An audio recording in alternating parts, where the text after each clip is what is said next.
স্ত্রী এমপি হলেও আমার অবস্থান বদলাবে না। জিল্লুর রহমান বলছেন তিনি তৃতীয় মাত্রার উপস্থাপক, আলোচিত ব্যক্তি, এবং গতকাল থেকে আলোচনা এসছেন আবার নতুনভাবে।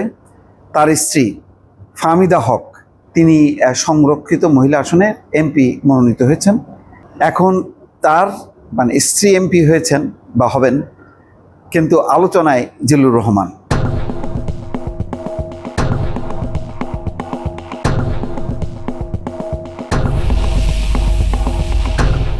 স্বাভাবিকভাবে জিল্লুর রহমানের পরিচিতিটা বেশি, আর ফাহমিদা হক তার কোনো রাজনৈতিক পরিচয় নেই, অন্তত আমি জানি না। এর আগে একবার দাওয়াতে গিয়েছিলাম জিল্লুর রহমানের, সেখানে জহিরুদ্দিন স্বপন তথ্যমন্ত্রী ছিলেন, আরও কয়েকজন সাংবাদিক ছিলেন। তো আমরা আড্ডার পর যথারীতি মাঝে মধ্যেই দেখভাল করেছেন, আমাদের চা নাস্তা দিয়েছেন, এমনকি ডিনার করিয়েছেন তার স্ত্রী। তখন পর্যন্ত তার কোনো রাজনৈতিক আলোচনা, সম্পৃক্ততা কোনো কিছুই যায় না। ফলে এই কারণে অনেকে হয়তো অবাক হয়েছেন যে তিনি কেন, যেখানে অনেক বিএনপির ত্যাগী নেতা কর্মীরা আছেন, তারা প্রত্যাশী ছিলেন, তারা হননি। এখন দল তো নানাভাবে বিবেচনা করে। এখন জিল্লুর রহমানের স্ত্রীকে কেন কিভাবে বিবেচনা করেছেন এটা দল জানে। অনেকে বলতে পারেন, এবং বিভিন্ন সামাজিক যোগাযোগ মাধ্যমে ট্রল হচ্ছে, যে এটা কি জিল্লুর রহমানকে থামায় দেওয়া হলো, জিল্লুর রহমানকে উপহার দেওয়া হলো তার স্ত্রীকে এমপি বানিয়ে, এমন আলোচনা হচ্ছে। কিন্তু এটা জিল্লুর রহমানের জন্য একটু বিব্রতকর। সেই কারণে তিনি কি করবেন, তিনি বলছেন যে আমার পেশাগত জীবন একজন সাংবাদিক, কলামিস্ট, টকশো উপস্থাপক, একটি নীতি গবেষণা প্রতিষ্ঠানের প্রধান হিসেবে দীর্ঘ কয়েক দশকের স্বাধীন পেশাগত কাজের মধ্য দিয়ে গড়ে উঠেছে।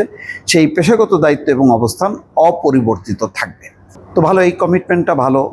তারপরও বারবার সেই প্রশ্নটা বিদ্ধ করতে থাকবে যে ওনার স্ত্রী বিএনপির এমপি, তাহলে উনি কি স্বাধীনভাবে কথা বলতে পারবেন আগের মতন? এই প্রশ্নটা আসা স্বাভাবিক।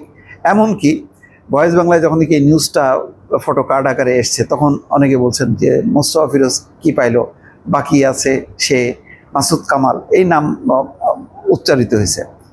ভাই, সাংবাদিক যখন কি কোনো কথা কেউ বলে, কারো বিপক্ষে গেলে অন্য পক্ষ যখন ক্ষমতায় আসে, তার তাকে কিছু পাইতে হবে, এটা তো না।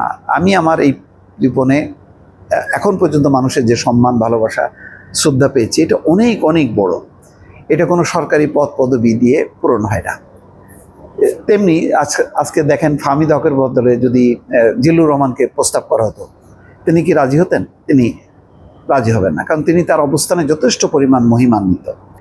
মাসুদ কামাল, তার যে স্বাধীনভাবে তিনি আছেন, এটাই অনেক সম্মানে। তিনি যদি হঠাৎ করে একটা সরকারি পদ পদবি নেন, তাহলে কিন্তু ওই জায়গাটা ক্ষুণ্ণ হবে, অন্য পক্ষ তখন বিরোধিতা করবে এবং স্বাধীনভাবে কথা বলার সুযোগটাও কমে যায়। তো সুতরাং আমরা আমাদের জায়গায় আছি। এখন জিল্লুর রহমানের জন্য এটা সত্যি একটা চাপ তৈরি হবে, যে বারবার তিনি যাই বলুক না কেন বা যাই বলেন না কেন, তিনি তো আর বলেন না, তিনি পরিচালনা করেন, ফাঁকে ফাঁকে কথা বলেন।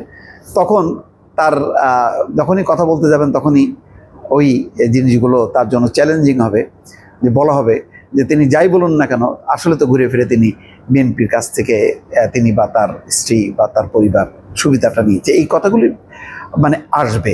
এটা বাস্তবতা আমাদের দেশের প্রেক্ষাপটে।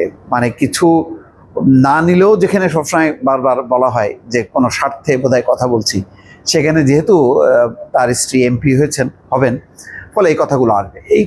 এগুলি আসবে। তার মধ্যে দিয়ে জিল্লুর রহমানের জন্য সবচেয়ে চ্যালেঞ্জ হবে যে তিনি আরও কত বস্তুনিষ্ঠভাবে তিনি তার অবস্থানটা পরিষ্কার করতে পারবেন। সেটাই হচ্ছে তার জন্য সবচেয়ে চ্যালেঞ্জ, এবং একটা বাড়তি চাপ। আমি বলবো যে এই মুহূর্তে একটা বাড়তি চাপ জিল্লুর রহমানকে বহন করতে হবে। দর্শক।